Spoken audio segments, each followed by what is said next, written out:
નમસ્કાર નમસ્કાર નમસ્કાર વિદ્યાર્થી મિત્રો, સ્વાગત છે આપ સૌનું વિદ્યાકુલ ગુજરાતી કોમર્સના સરસ મજાના લેક્ચરની અંદર. આજે હું તમને ધોરણ 12માં એસપીસીસીના બોર્ડની પરીક્ષામાં પૂછાઈ શકનારા મોસ્ટ એમપી ફૂલ ફોર્મ્સ જે છે, કદાચ આઘા પાછા ગોતીને તમારા ટ્રાય કરવી પડતી હોય ક્યાં મળે ક્યાં નહીં, કયા કયા ચેપ્ટરમાં, તો એ ન કરવું પડે એના માટે ફટાફટ સટાસટ માત્ર 5 મિનિટમાં રિવિઝન થઈ જાય. એના ફૂલ ફોર્મ જેટલા પણ છે એસપીસીસીના બધા જ એ હું એક નાના એવા 5 મિનિટના સેશનમાં લઈને આવ્યો છું તમારા માટે. તો સ્ક્રીનશોટ જ્યાં પાડવો પડે ત્યાં પાડી લેજો.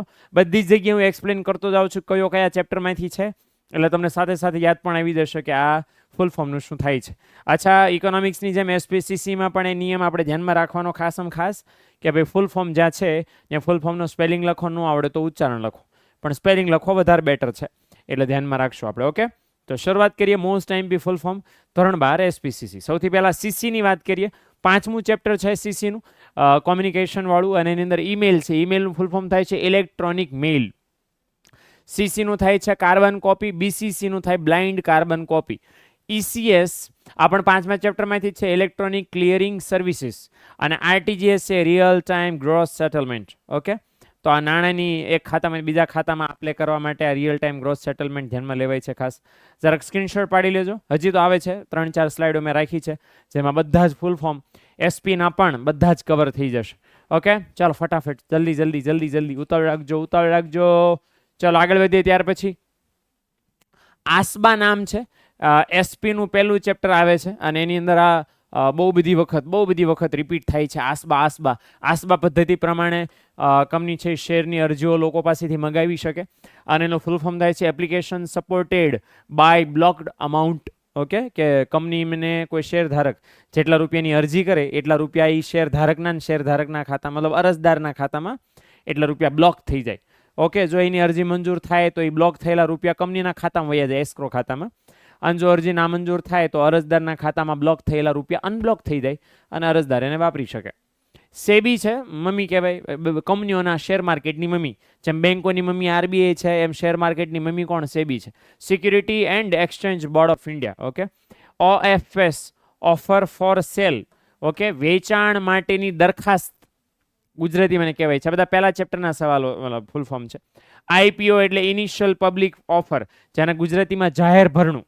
કંપની વિજ્ઞાપન પત્ર બહાર પાડીને લોકોને શેર ખરીદવા માટે આમંત્રણ આપે, એને ઇંગ્લિશમાં કહેવાય છે IPO, initial public offer.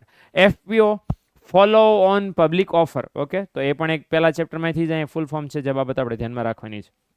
Done છે. હાલો, આટલા ફૂલ ફોર્મ જરાક સ્ક્રીનશોટ પાડી લેજો. ચાલો આગળ વધીએ. ત્યાર પછી ચાલો આગળ વધીએ. ત્યાર પછીનો છે પીએસયુ, પબ્લિક સેક્ટર યુનિટ, જાહેર ક્ષેત્રની કંપની.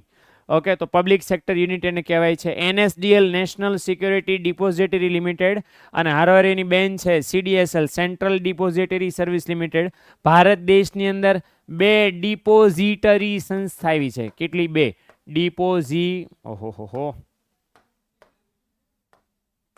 ડિપોઝિટરી સંસ્થા ભારત દેશની અંદર 2 આવેલી છે. ઓકે, બંનેના નામ આ પ્રમાણે છે, એનએસડીએલ અને સીડીએસએલ.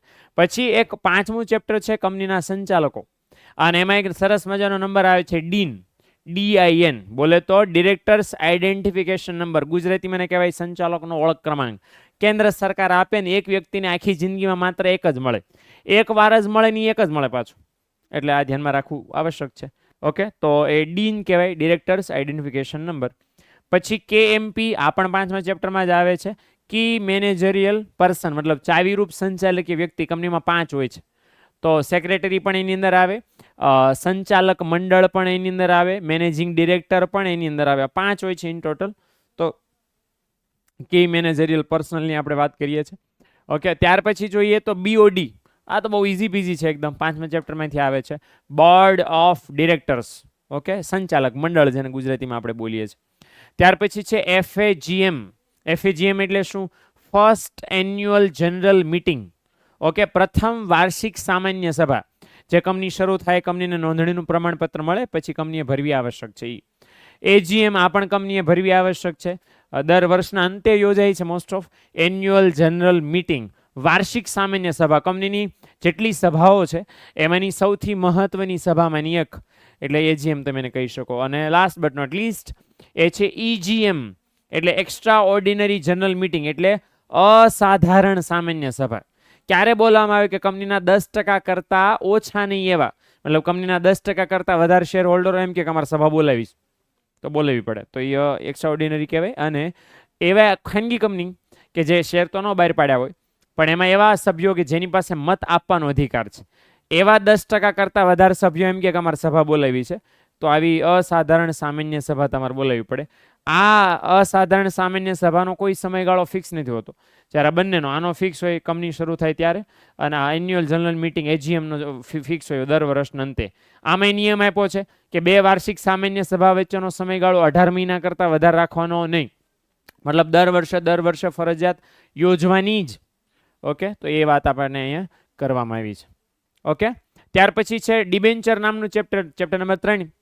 એની અંદરથી આ ફૂલ ફોર્મ છે FCD, એટલે ફુલ્લી કન્વર્ટિબલ ડિબેન્ચર, પૂર્ણ રૂપાંતર થઈ શકે. હવે તમે ખરીદ્યા હોય ત્યારે ડિબેન્ચર હોય, કંપની શું કરે, ડિબેન્ચર પાછા આપવાની મુદત પૂરી થાય ત્યારે ડિબેન્ચરના રૂપિયા પાછા ન આપે, એ રૂપિયા કંપની પોતાની પાસે રાખી લે, અને જેટલા રૂપિયા હોય એના એટલા બદલામાં શેર આપી દે ડિબેન્ચર હોલ્ડરને, એટલે ડિબેન્ચર હોલ્ડર શેર હોલ્ડર બની જાય બધાના, તો એને કહેવાય FCD.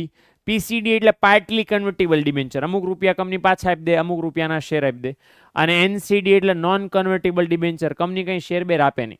ડિબેન્ચર કંપનીએ 5 વર્ષ માટે બહાર પાડ્યા હોય, 5 વર્ષ પૂરા થાય એટલે કંપની પૈસા પાછા આપી દે, એમ છૂટા તમે છૂટા, આવજો ટાટા બાબાઈ છીએ, ખતમ છે. ઓકે, તો આ 3 એના પ્રકારો છે. તો ડન છે, આટલા જ ફૂલ ફોર્મ હતા, એટલે મારે તમારો ઝાઝો સમય લેવો નહોતો, તો આટલા સમયમાં છે ખાસ જોઈ લેજો. ફૂલ ફોર્મનું રિવિઝન કરવું પડે કરી લેજો, બહુ નાનો સેશન છે, નાનો વિડીયો છે, તો કામમાં લાગશે. તમારા મિત્રોને શેર કરજો. SPCCમાં એક પણ માર્ક્સ આપણે કપાવવા નથી દેવો, 100 માં 100 માર્ક્સ લાવવા છે, તો આવા નાના વિડીયો તમારા માટે ખાસ કામના છે, આવશ્યક છે. તો ધ્યાનમાં રાખજો, ભૂલતા નહીં. મળીએ નેક્સ્ટ વિડીયોની અંદર, ત્યાં સુધી આવજો, ટાટા બાય, સી યા.